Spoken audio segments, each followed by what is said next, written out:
2024 লোকসভা নির্বাচনে পরিবর্তন না প্রত্যাবর্তন এই নিয়ে কিন্তু জোর জল্পনা চলছে গোটা দেশ জুড়ে। একদিকে দেশ জুড়ে যখন সাধারণ মানুষের মধ্যে চলছে জল্পনা কল্পনা, তখন অন্যদিকে রাজনৈতিক বিশেষজ্ঞ এবং বিশ্লেষকেরা বিভিন্ন হিসাব নিকাশে ব্যস্ত। প্রধানমন্ত্রী নরেন্দ্র মোদী গ্যারান্টির ওপর ভর করে আসন্ন লোকসভা নির্বাচনে এনডিএ জোট 400 আসন পার করবে বলে দাবি করছে শাসক শিবির, যার মধ্যে বিজেপি একা 370টি আসন পাবে বলে নিশ্চিত দলের নেতৃত্বরা। 2019 লোকসভা নির্বাচনে বিজেপি 303টি আসন দখল করেছিল। সেই হিসেবে এবার বিজেপিকে টার্গেটে পৌঁছতে আরো 67টি আসন বেশি দখল করতে হবে। রাহুল গান্ধী বলছে, ম্যাক্স ফিক্সিং না করলে বিজেপির 180 আসন পাওয়া কষ্টকর হবে। বিশেষজ্ঞরা মনে করছেন 2019 লোকসভার প্রেক্ষাপটের সাথে অনেকটাই পার্থক্য রয়েছে 2024 নির্বাচনে। ইন্ডিয়া মঞ্চে দেশের প্রধান বিরোধী দলগুলো একজোট হওয়ায় এনডিএর 400 পার কতটা সম্ভব এই মুহূর্তে দেশ জুড়ে তা একটা গুরুত্বপূর্ণ চর্চিত বিষয়। উত্তর ভারত কার পক্ষে রায় দেবে, কার পক্ষে সায় দেবে দক্ষিণ ভারত, উত্তর পূর্ব ভারত কিংবা হিন্দি বলয়, দেশের কোন প্রান্তে কোন শিবিরের ভালো ফলাফল করার সম্ভাবনা রয়েছে। প্রাক্তন প্রধানমন্ত্রী ইন্দিরা গান্ধীর মৃত্যুর পর 1984 সালে 404টি আসন পেয়েছিল জাতীয় কংগ্রেস। পরে পাঞ্জাব এবং আসামের ভোটে আরো 10টি আসন মিলিয়ে মোট 414টি আসন পেয়েছিল তৎকালীন সময় রাজীব গান্ধীর কংগ্রেস। এবার সেই রেকর্ড কি ভাঙতে চলেছে বিজেপি? কোন হিসেবের উপর ভর করে এই টার্গেটে পৌঁছতে পারে বিজেপি? নির্বাচনের মুখে জাতীয় স্তরের বিভিন্ন ইস্যুকে সামনে রেখে পক্ষে বিপক্ষে রায় অনেক, তাই এই বিষয়ে সংলাপ প্রয়োজন, কারণ সংলাপ ভাবায়, ভাবনা পথ দেখায়। নমস্কার, আমি দীপেন আর আপনারা দেখছেন নিউজ ভ্যানগার্ড। আজ সংলাপে আমার সাথে রয়েছেন বিশিষ্ট শিক্ষাবিদ ডক্টর পল্লব ঘোষাল এবং বিশিষ্ট প্রকৌশলী তথা সমাজ সচেতক বিশ্বজিৎ চক্রবর্তী। দুজনকেই স্বাগত আজকের সংলাপে। বিশ্বজিৎবাবু, আসন্ন লোকসভা নির্বাচনে যেটা আমাদের আজকের বিষয়, যে এনডিএ জোটের 400 পার হবার কেমন সম্ভাবনা দেখছেন? কেমন সম্ভাবনা দেখছেন? অ্যাকচুয়ালি তো যত নির্বাচন আমরা এগিয়ে যাচ্ছে, বা ধরুন যেটা অনেক সময় মনে হয় যে ইট ইজ নট পসিবল, হ্যাঁ, এগুলো অনেক সময় আমাদের মনে হয় যে এটা পসিবল হতে পারে এরকম। আচ্ছা, অ্যাপারেন্টলি মনে হচ্ছে এটা ইম্পসিবল, হ্যাঁ। আচ্ছা, আবার অনেক এটাই পসিবল হয়ে যায়। আচ্ছা, সময়ের সাথে সাথে এটা পাল্টায়।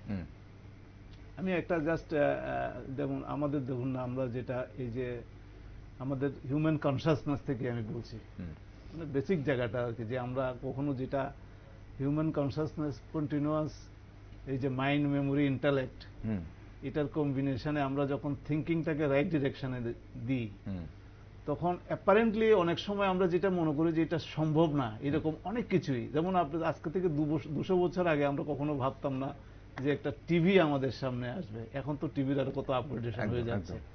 তো এতে করে আমি বুঝে এরকম ভাবে আমাদের টোটাল সিস্টেমটা এরকম, মানে হচ্ছে কি, মূল বিষয়টা হচ্ছে এটা, আমাদের কনসাসনেসটাকে ঠিকভাবে যদি চালাতে পারে তাহলে অনেক সময় অনেক কিছু অ্যাচিভেবল হয়ে যায়।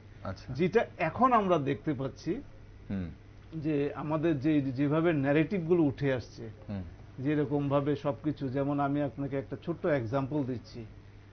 এখন আপনি দেখুন বিভিন্ন জায়গায় যে আপনার বিভিন্ন জায়গায় জায়গায় যে সবাই যে কমেন্ট নিচ্ছে, আচ্ছা এটা ইলেকশন এবার কে জিতবে, মোদি জিতবে না বিরোধীরা? বিজেপিও বলছে না, সবাই মোদি ভার্সেস ন্যারেটিভটা এভাবে ডেভেলপ হয়ে যাচ্ছে, মোদি একদিকে বিরোধীরা, যেমন, এবং মোদি এটা মানে কি সারা বিজেপি তো প্রায় 400+ সিটে ইয়ে করছে, কিন্তু সব জায়গায় বলছে মোদিকেই ভোট, মানে 400 জনের জায়গা আমাদের এখানে 2 জন আছে ক্যান্ডিডেট, 2 জন ক্যান্ডিডেট না, অ্যাকচুয়ালি এটা মোদিকে দেওয়া হচ্ছে। এভাবেই কিন্তু সবটা উঠে আসছে, প্রজেক্ট উঠে আসছে, এবং আপনি দেখবেন মিডিয়া থেকে শুরু করে ন্যারেটিভটা এভাবেই ডেভেলপ হয়ে গেছে। এটা ডেভেলপ হওয়াতে এটা ডেভেলপ হয়েছে, মানে কি এটা একটা প্লাস পয়েন্টটা হচ্ছে কি, মোদির যে লিডারশিপ যেটা আমরা এখন দেখতে পাচ্ছি, সেই প্যারালাল আরেকজন কিন্তু অপোজিশনে কিন্তু নেই কিন্তু এখন।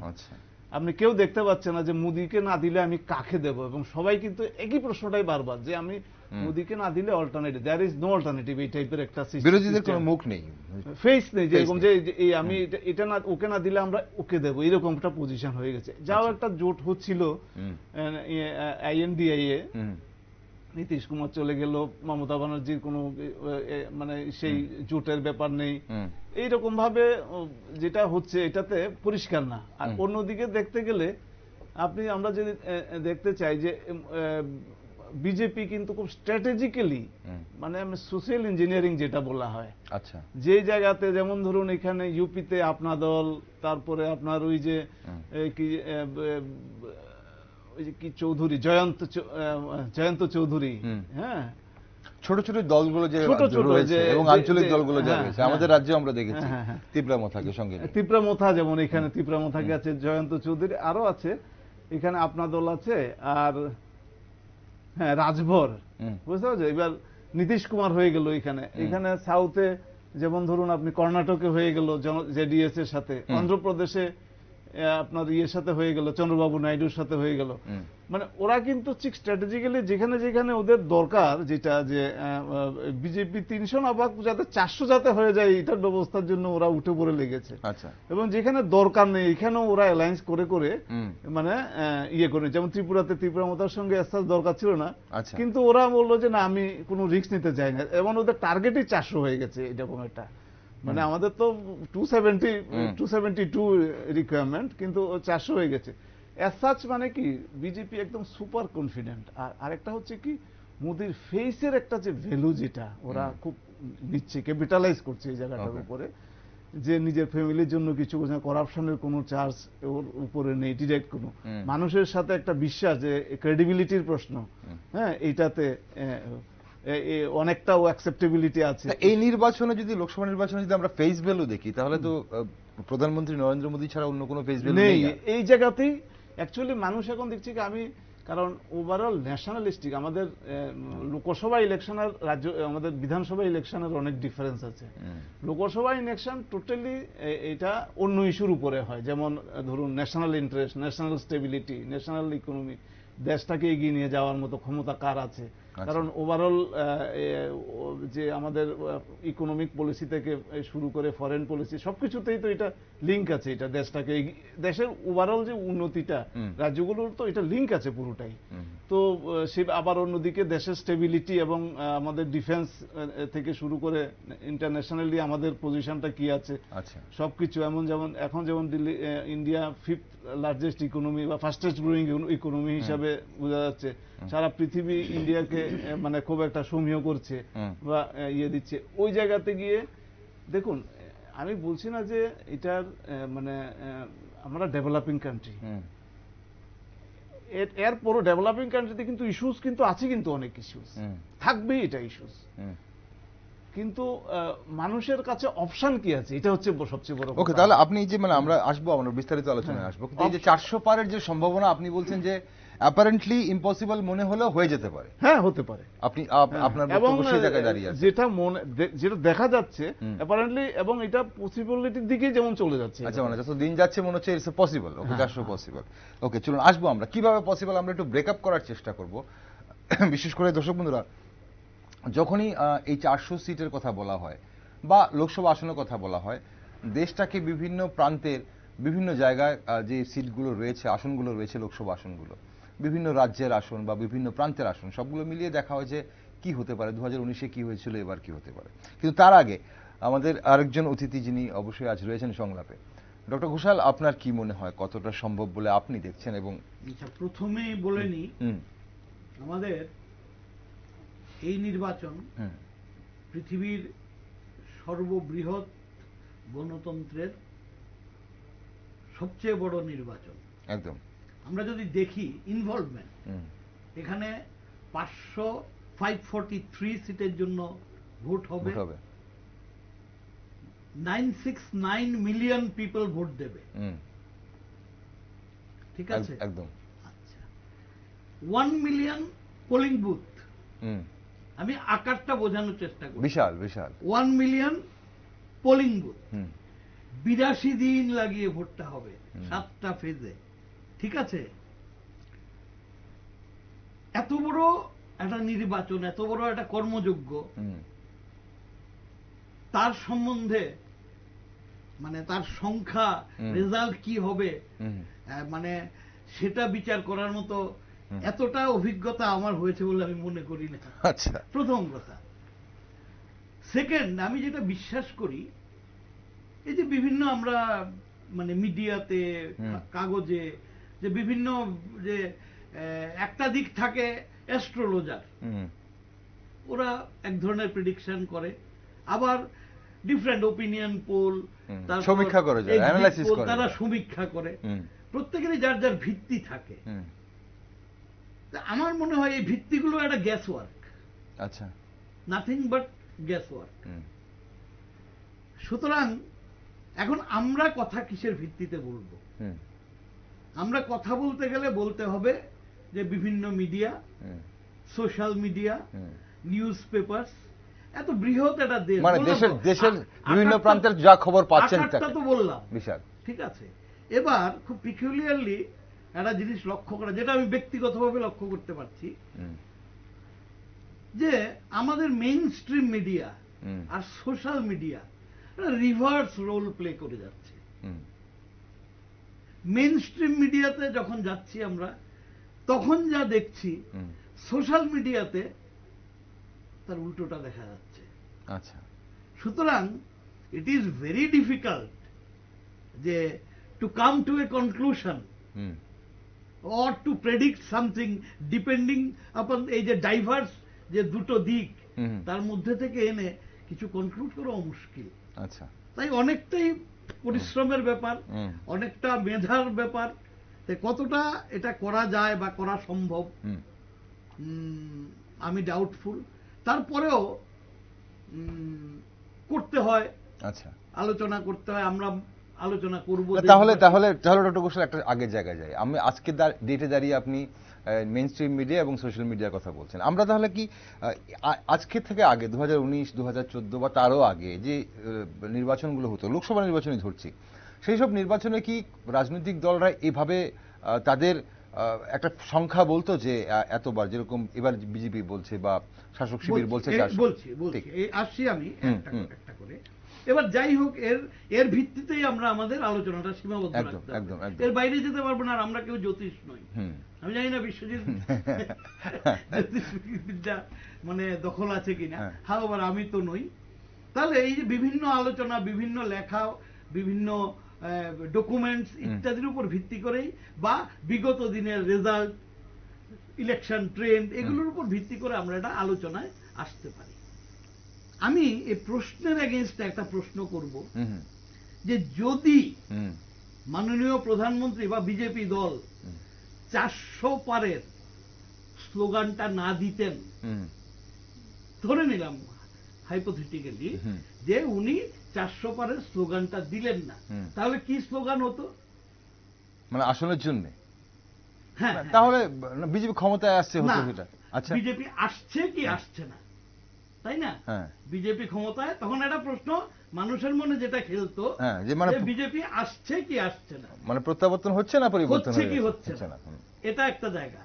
আর আবকি বার 400 পার, তাহলে এখানে এটা হচ্ছে আরো বেশি কনফিডেন্সের জায়গা।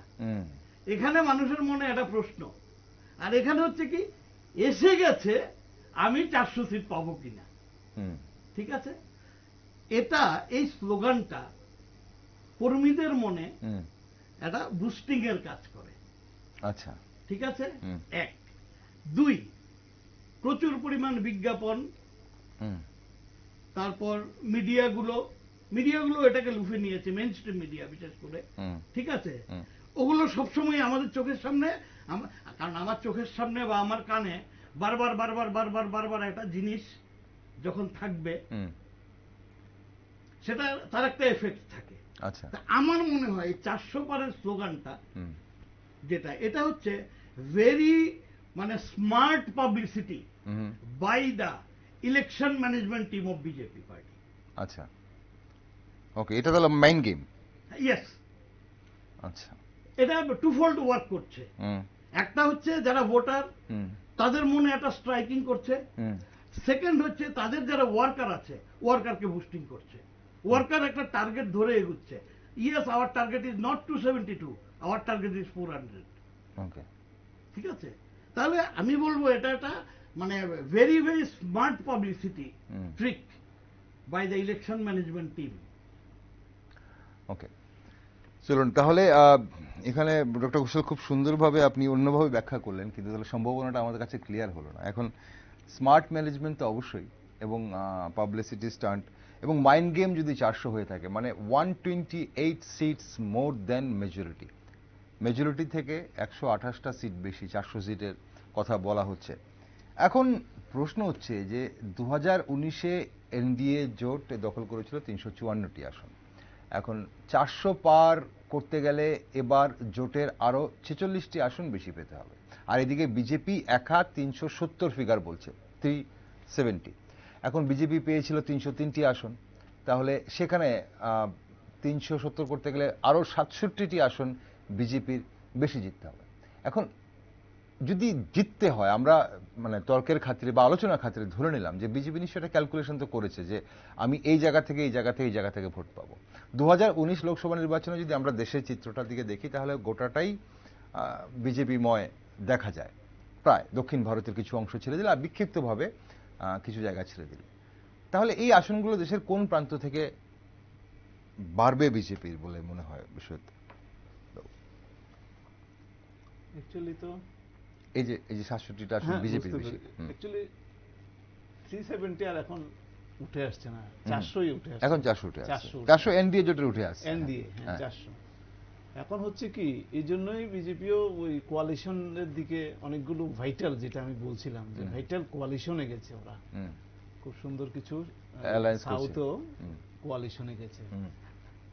এখন নর্দার্ন বেল্টে বিজেপি আগেও পেয়েছিল, এবারও হয়তো পাবে বলেই বিভিন্ন সমীক্ষা টমীক্ষা বলছে, যেটা হ্যাঁ বিশেষ করে নর্থ ইস্ট এবং নর্দার্ন বেল্টটা, আচ্ছা, এবং ওয়েস্ট বেঙ্গলও একটা মোটামুটি একটা ভালো সিগনিফিকেন্ট নাম্বার, সেটা তো আচ্ছা আছে। কিন্তু টোটাল সবাই মিলে 400 পারে যেতে গেলে এটা দিয়ে 400 পার হবে না।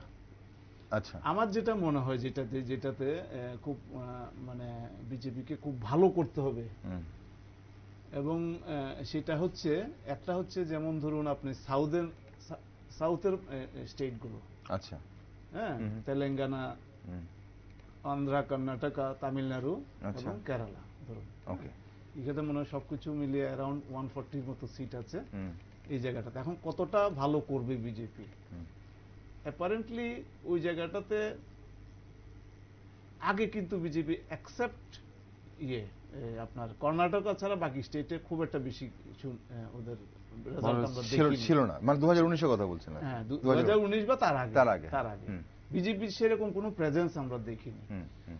কিন্তু আমি যদি যেমন ওয়েস্ট বেঙ্গল, ত্রিপুরা, যেখানে লেফটের গড় ছিল বরাবরই, এবং আমি যদি আপনি 1984 থেকে শুরু করে আপনি ধরুন 2009 অবধি আমরা দেখি, এভারেজ মোরলেস 50 সিটস কিন্তু লেফট পেত কিন্তু লোকসভাতে, কিন্তু যেটা এখন কমে গেছে অনেকটাই।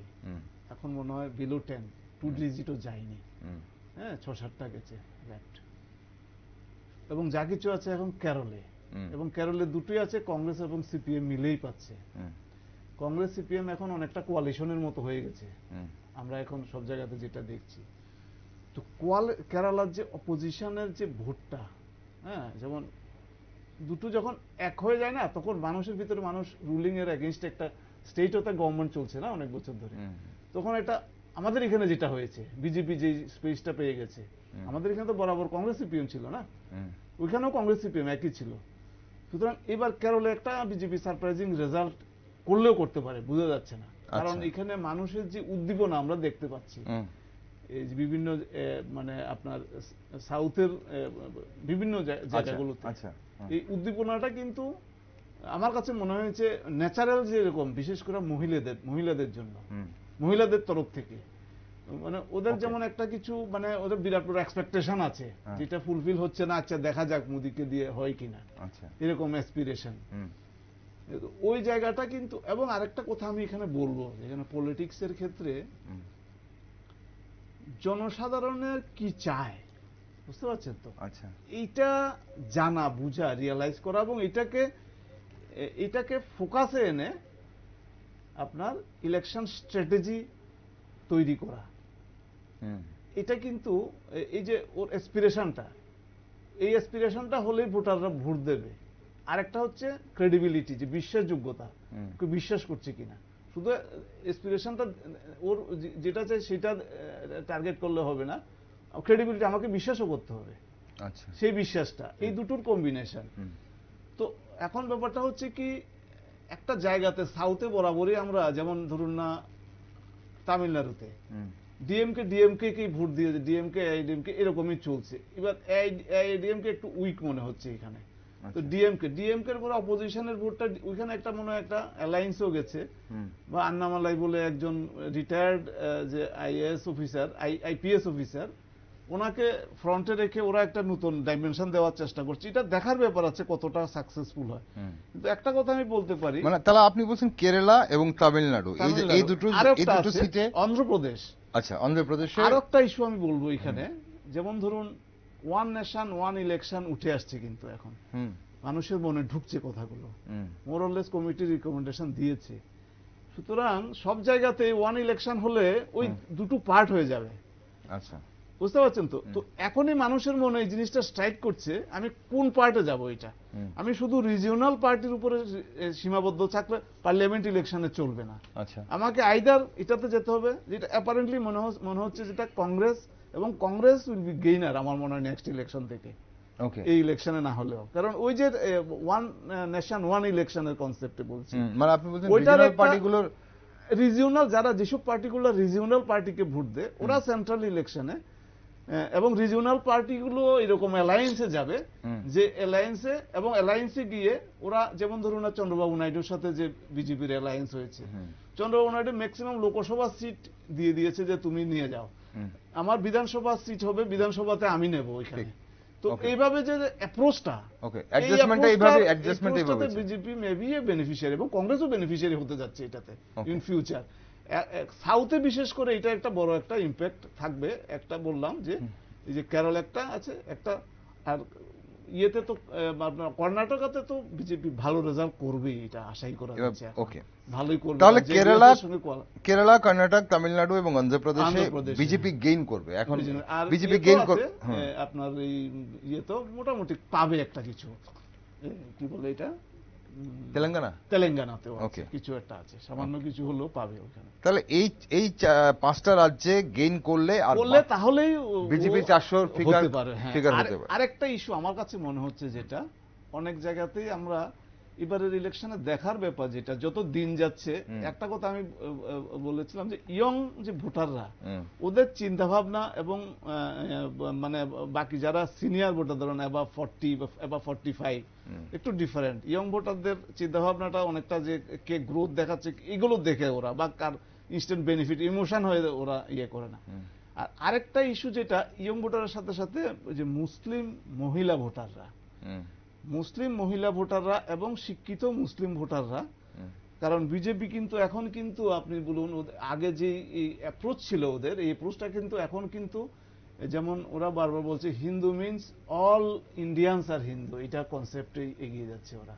আচ্ছা, তো ওই জায়গাতে গিয়ে ওরা টানতে চাইছে মুসলমান যারা মানে পজিটিভ থিঙ্কিং এ চায়, যারা ডেভেলপমেন্টাল অ্যাটিটিউড, যারা ওই যে অন্ধ মানে ধর্মান্ধতার বাইরে উঠে, বা ধরুন ধর্মান্ধতার শিকার হতে চায় না, বেরিয়ে আসতে চায়, বিশেষ করে মুসলিম মহিলাদের কথা এখানে আসবে।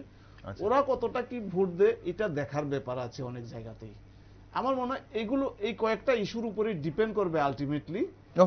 ইস্যু একটা যে পার্ট, যে ইস্যুগুলোতে মানুষ হয়তো ভোট করবে, বা এইগুলোতে বিষয় করে আপনি যেগুলো বলছেন, হয়তো যে মুসলিম উমেনরা, যেহেতু 3 তালাক অ্যাবলিশ করা হয়েছে, মুসলিম উমেনরা এগুলোর উপরে তো বিজেপির ডিসিশন হবে হয়তো। কিন্তু এখন কথা হচ্ছে যে আমরা যেটা নিয়ে আলোচনা করছিলাম, যে আমরা যদি 2019 লোকসভা নির্বাচনে ইন্ডিয়ার ম্যাপটার দিকে দেখি, তাহলে সাউথ ইন্ডিয়ার এই যে তিনটে রাজ্য, তিনটের মধ্যে তামিলনাড়ু আর কেরালা ছিল, কর্ণাটকের অনেকটাই বিজেপির কাছে ছিল, এবং এখানে অন্ধ্রপ্রদেশ, তেলেঙ্গানা, ওড়িশা, ওয়েস্ট বেঙ্গল এবং ওই দিক থেকে পাঞ্জাব, হিমাচল প্রদেশ বাদ দিয়ে বাকি পুরোটাই, বিশেষ করে গোবলয় 2019-এ হিন্দি বলয় বা গোবলয় যেটা করে, টোটাল ক্লিন সুইপ ছিল বিজেপি অলমোস্ট, এবং উত্তর পূর্ব ভাগ।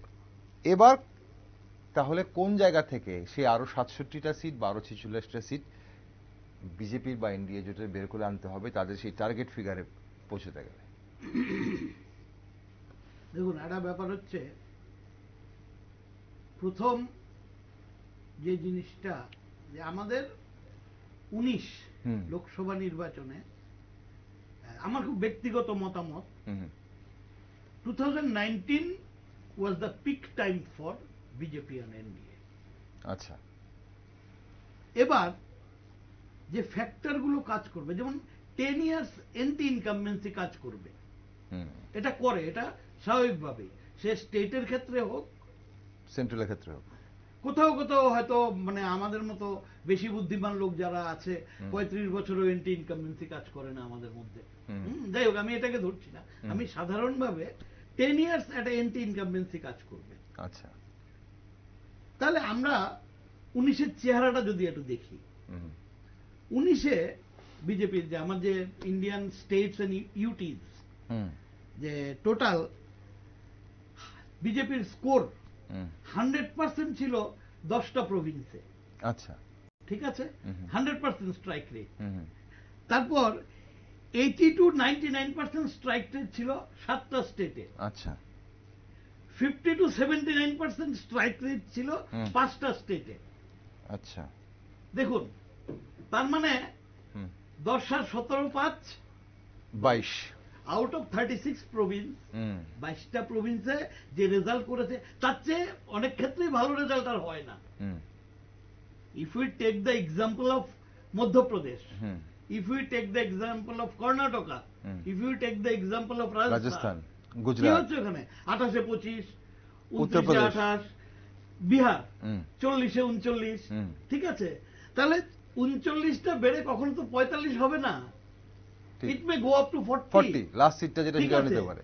তাহলে বিশেষ করে হিন্দি হার্টল্যান্ড, এদিকে আবার আমরা আবার এর সঙ্গে খুব চিত্রটা, কোস্টাল ইন্ডিয়াটা, এই যে আমাদের কোস্টাল ইন্ডিয়া, আমাদের ইস্ট কোস্ট, অন্ধ্র, তেলেঙ্গানা, উড়িষ্যা, তেলেঙ্গানা, ওড়িশা, এবং এদিক দিয়ে ওয়েস্ট বেঙ্গল। হ্যাঁ, না আমি বলছি ওয়ার বিজেপি ওয়াজ জিরো, তামিলনাড়ু, অন্ধ্রপ্রদেশ, তেলেঙ্গানা, না ওড়িশা, না কেরালা, আউট অফ 20 জিরো, হ্যাঁ, ঠিক আছে, তামিলনাড়ুতে আউট অফ 39 জিরো, আর হচ্ছে Andhra Pradesh out of 25 zero, Telangana 17 এর মধ্যে 4 ছিল। আচ্ছা, তাহলে এই তিনটে স্টেটে আবার জিরো ছিল। আমরা দেখছি কোথাও 199%, 80%, কোথাও জিরো। আচ্ছা, এবার তাহলে এই জিরো স্টেট গুলোতে বা বিলো 50% সিট যেখানে পেয়েছে সেখানে ওনারা ট্রাই করবেন। এবার দেখতে গেলে আমরা যদি দেখি যে জায়গাগুলোতে ট্রাই করা দরকার, মানে যে জায়গাগুলো মানে বিজেপির পসিবিলিটিস বেশি, আমি যেটা দেখি from my experience, UP, Bihar, Bengal, Karnataka, Maharashtra is very very important.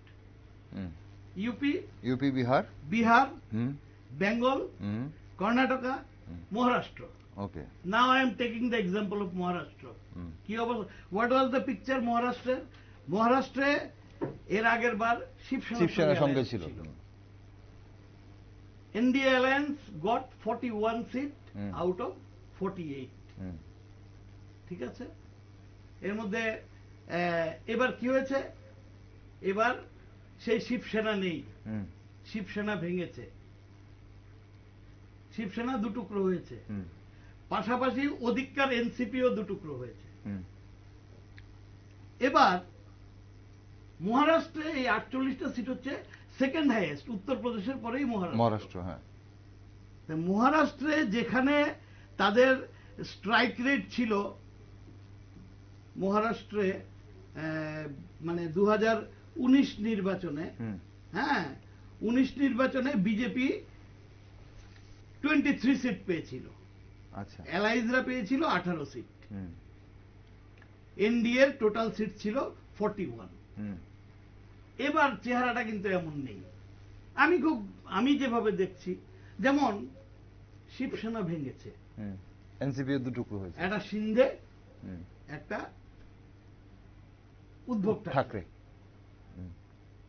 এবার কারো মতে public sentiment with Thackeray. Uddhav Thackeray কেন ঠাকরে? কারণ দেব তাদের ফ্যামিলি বা তারা ফাউন্ডার। শিবসেনা মানে বাল ঠাকরে এবং ঠিক তদ্রুপ এনসিপি কে মানুষ চেনে শারদ পাওয়ার দিয়ে। এনসিপিও শারদ পাওয়ারই দল, শারদ পাওয়ার যেহেতু ফাউন্ডার, ওনাকে দিয়েই চেনে। তাহলে সহজভাবেই এখানে বিজেপি যদি ওনাদের তেজটা ধরে রাখতেও পারে, অ্যালায়েন্স গুলো তো ধরে রাখা কঠিন, যে 18টা পেয়েছিল।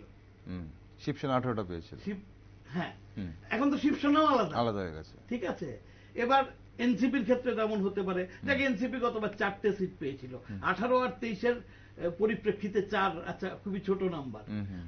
হাওবার এখন মানে 400 করতে গেলে তো একটা সিটও ফ্যাক্টর, যার ফলে আমরা যেমন এই যে ব্যাপারগুলো, এটা যেমন রাজ ঠাকরে যার বিলো 1% ভোট, ওকেও এনডিএতে নিতে হচ্ছে। কেন নিতে হচ্ছে? এখন এই কেন নিতে হচ্ছে তার দুটো উত্তর হতে পারে।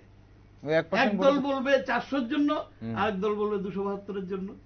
ইট ডিপেন্ডস, আচ্ছা কে কিভাবে দেখবে তার উপর ডিপেন্ড করবে।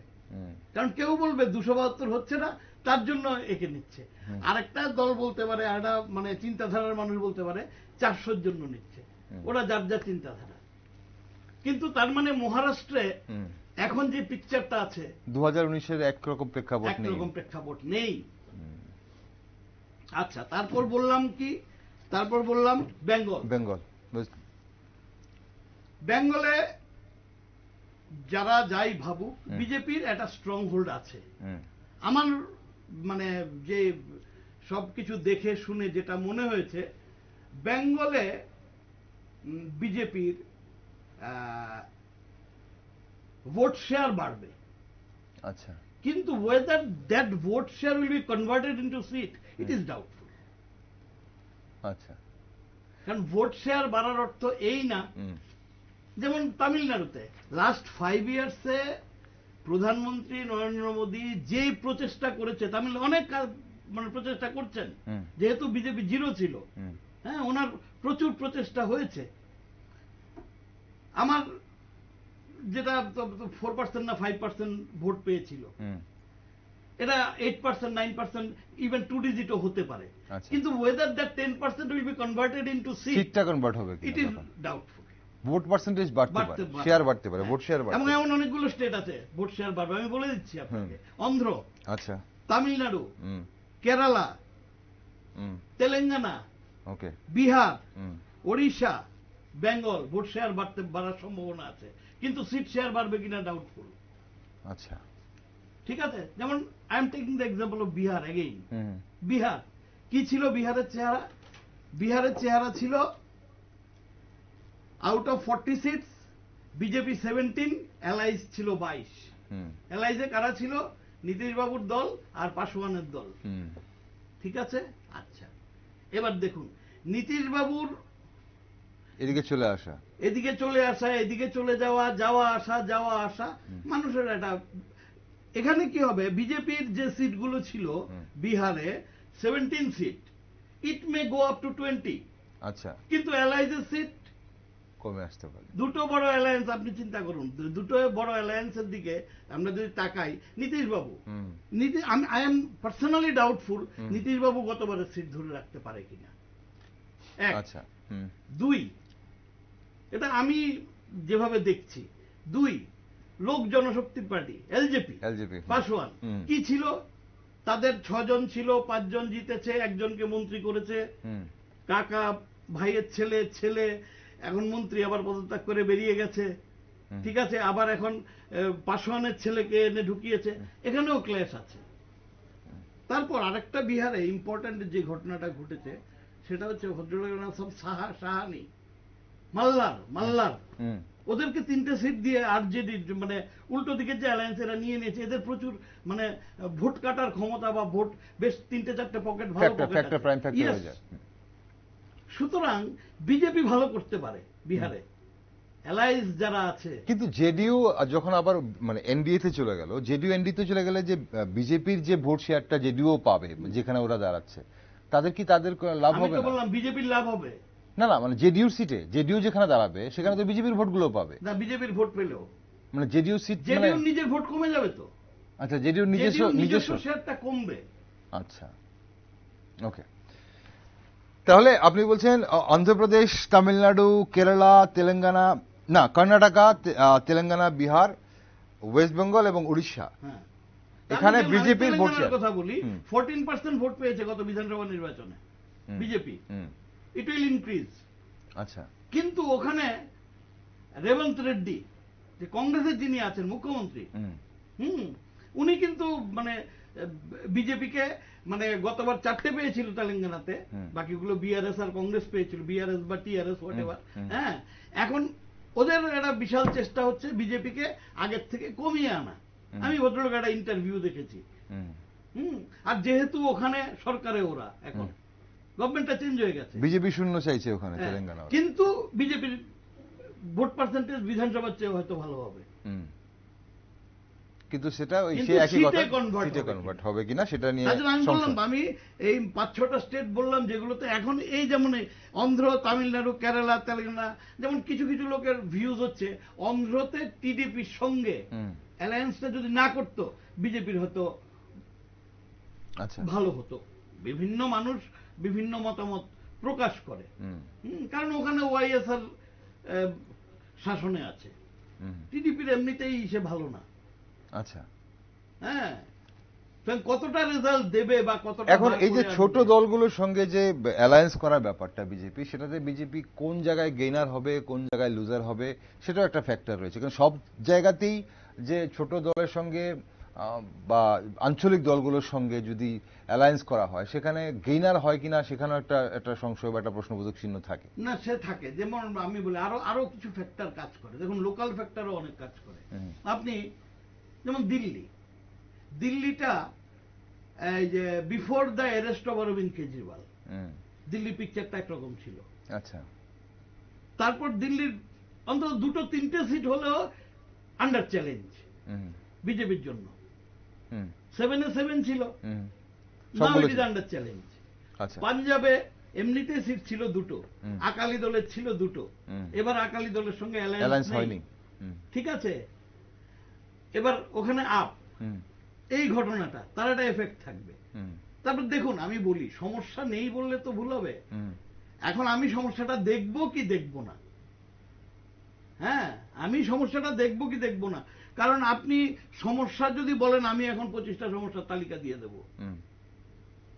হ্যাঁ, পাশাপাশি আবার যে ইমেজ, যেমন আমাদের মাননীয় প্রধানমন্ত্রী, উনি বেশ কিছু ইমেজ ক্রিয়েট করেছেন, প্রচুর বেনিফিশিয়ারিজ আছে।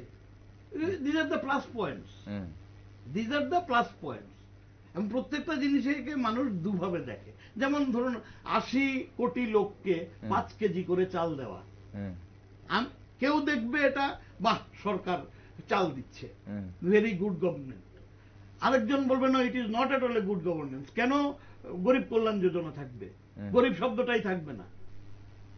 এতই যদি আমার গরিবই থাকবে না, এতই যদি আমার ডঙ্কানি না, গরিব কেন থাকবে? কেন আমার মানে কখন দিতে হয়? এটা যখন লোকগুলো খেতে পায় না তখন দিতে হয়। এটা আমি বলছি বিভিন্ন মতামত। ঠিক, আমরা তাহলে সেই জায়গাটাতেই আসি আরেকবার, যে এই যে কয়েকটা রাজ্যে তাহলে বলছেন যে আপনি মানে এতে বিশ্বজিৎবাবু আপনার কাছেও আসি, অনুষ্ঠান সময় ফুরিয়ে যাচ্ছে, এই যে আপনি কি ভাবছেন এই যে অন্ধ্রপ্রদেশ, তামিলনাড়ু, কর্ণাটক, তেলেঙ্গানা, এই যে সিট শেয়ার, তাহলে সেই 400টা কোথা থেকে বেরিয়ে আসছে যদি এখান থেকে যদি বললাম একটু আগে, দেখুন রাজ্যসভা মানে বিধানসভা ইলেকশন এবং Lok Sabha election difference, totally different. প্রথম কথা হচ্ছে এটা। সেকেন্ড কথা হচ্ছে এখন ইলেকশনটা হচ্ছে অনেকটা যেটা প্রথমে বললাম যে এরকম ন্যারেটিভ অলরেডি সেট হয়ে গেছে অলরেডি, যে মোদি ভার্সেস আদার্স। আচ্ছা, বিজেপি না, এটা মোদি ভার্সেস মোদি একটা ফিগার উঠে এসছে যার বিশ্বাসযোগ্যতা আছে যেভাবে হোক। এখন কথা হচ্ছে আমি একটু আগে যেটা বলছিলাম সেটা হচ্ছে কি পাবলিকের যে ওর রিকোয়ারমেন্টটা কোন জায়গাটাও কিভাবে ও নিজের জায়গা করতে পেরেছে। ধরুন সে আপনার পিএমএওয়াই ঘর বলুন বা ধরুন অন্ন যোজনা বলুন বিভিন্ন স্কিমস কিছু আছে, বা ট্রান্সপারেন্ট ডিজিটাইজড অ্যাডমিনিস্ট্রেটিভ সিস্টেমই বলুন যেখানে সবকিছু ট্রান্সপারেন্ট হতে হচ্ছে, বাধ্য হচ্ছে কাজ করতে।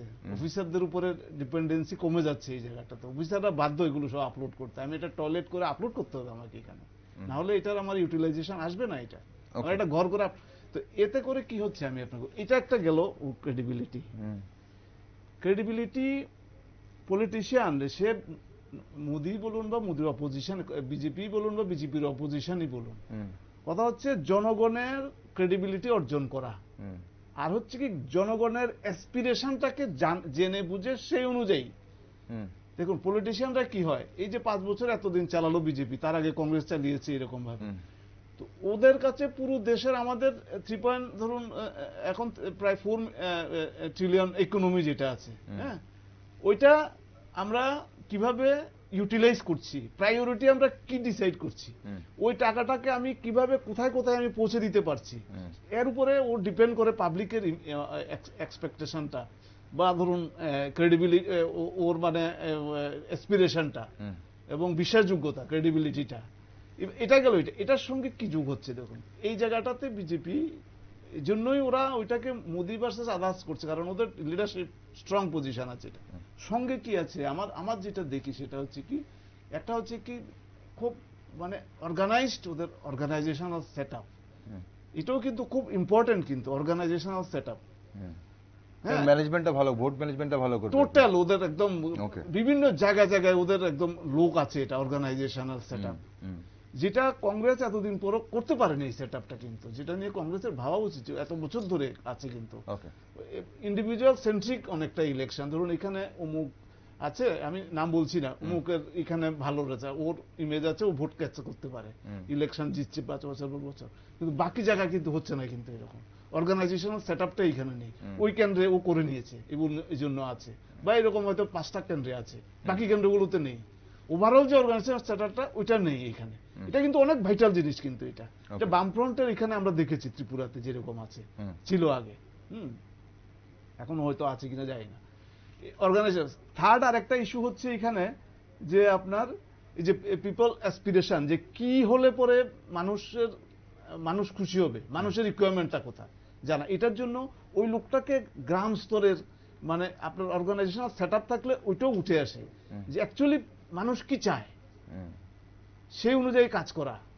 মনে হবে ছোট 5 কেজি চাল, কিন্তু 5 কেজি চালেই একটা বিরাট অংশের লোকের, কারণ আমাদের সোসাইটিটা ডিফারেন্ট সেগমেন্টে বিভক্ত আছে। কোন একটা হয়তো 1 লাখের উপরে মান্থলি ইনকাম আছে, এরকম একটা সেকশন আছে, আর একটা সেকশন আছে 5,000 টাকার নিচে মান্থলি ইনকাম। এক একজনের অ্যাসপিরেশনটা এক এক রকম, সেই অনুযায়ী ওর অ্যাসপিরেশনটা জেনে বুঝে স্ট্র্যাটেজি ফর্ম করা, প্রায়োরিটি ডিসাইড করা। গভর্নমেন্ট যে চালানো এখন আর আগের মতো নেই, গভর্নমেন্ট চালানো এখন সবকিছু মিডিয়ার যুগে ট্রান্সপারেন্ট হয়ে গেছে, তারপর ডিজিটাইজেশন তো আরো করে দিচ্ছে।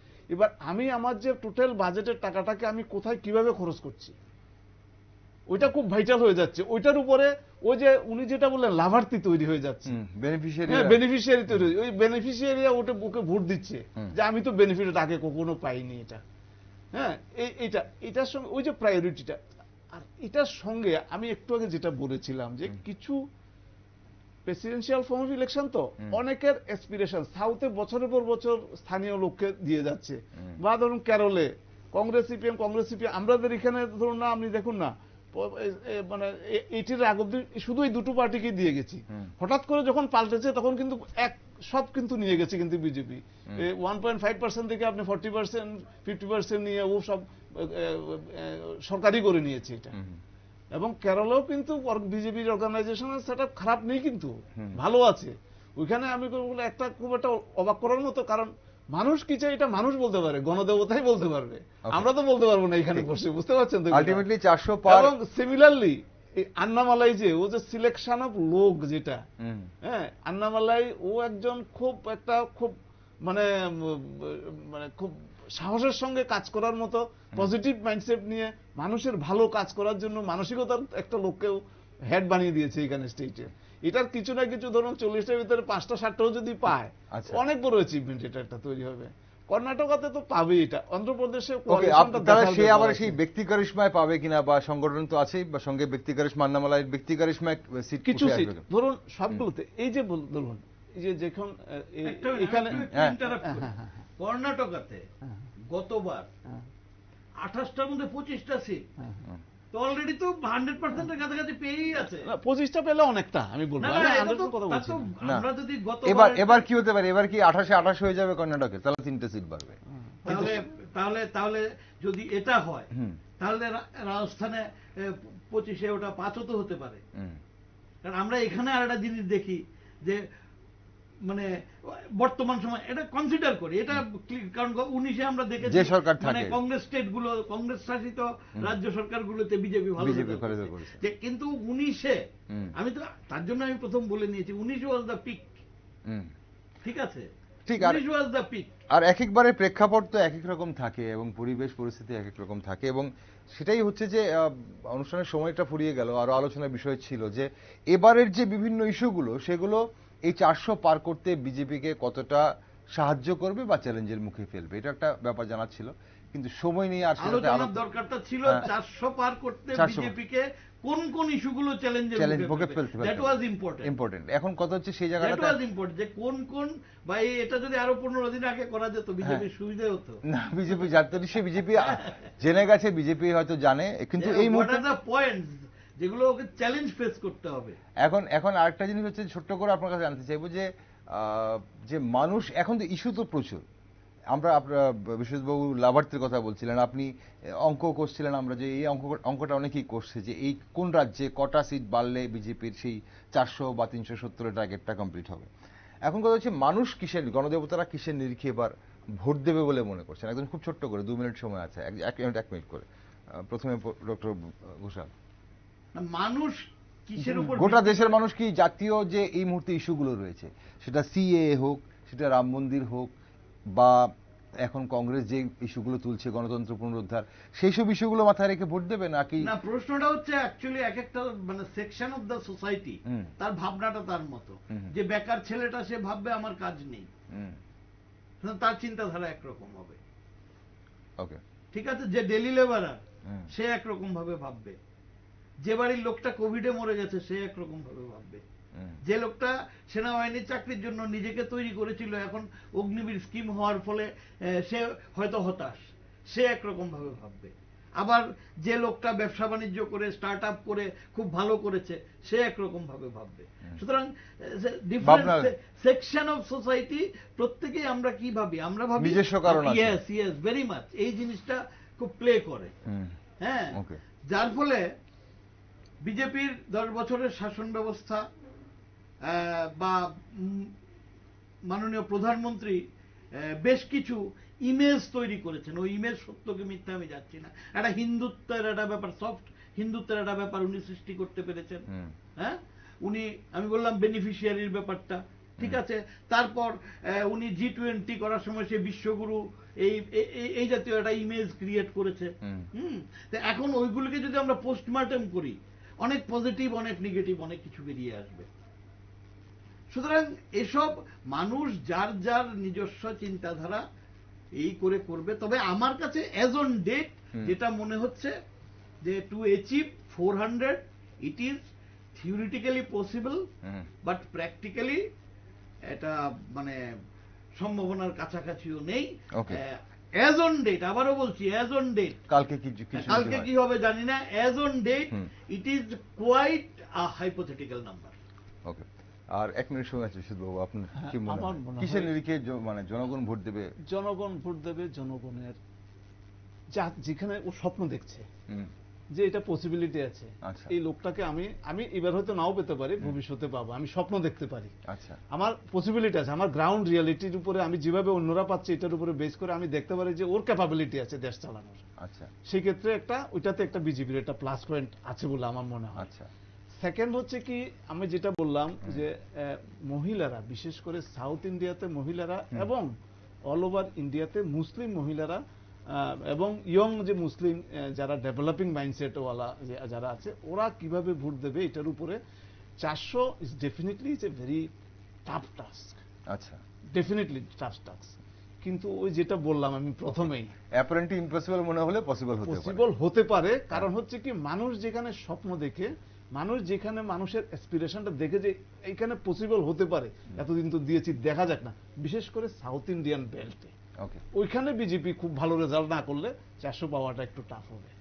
অসংখ্য ধন্যবাদ আপনাদের দুজনকে। আজকে ভীষণ গুরুত্বপূর্ণ একটি আলোচনায় আপনারা দুজনই অংশগ্রহণ করলেন, আলোকপাত করলেন। ধন্যবাদ দুজনকেই। ডক্টর ঘোষাল আপনাকে ধন্যবাদ, বিশেষ চক্রবর্তী আপনাকে ধন্যবাদ।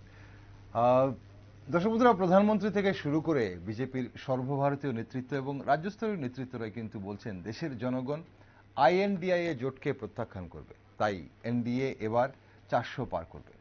প্রধানমন্ত্রী বলছেন দেশবাসীর জন্য আসল উন্নয়ন এখনো করার বাকি, তাই তৃতীয়বার ক্ষমতায় এসে সেই লক্ষ্যে কাজ করবেন। অন্যদিকে বিরোধীরা দেশের গণতন্ত্র বাঁচানোর জন্য আইএনডিআই মঞ্চ গড়ে বিরোধী ভোট এক করতে চাইছে, মানুষকে দেশ বাঁচানোর জন্য ভোট দিতে বলছে। শেষ হাসি কে হাসবে তা সময় বলবে, তবে লোকসভা নির্বাচনে সব খবরে চোখ রাখছি আমরা, তাই সব নিউজ আপডেট ও টকশো দেখার জন্য আপনারা চোখ রাখুন শুধুমাত্র নিউজ ভ্যানগার্ডে।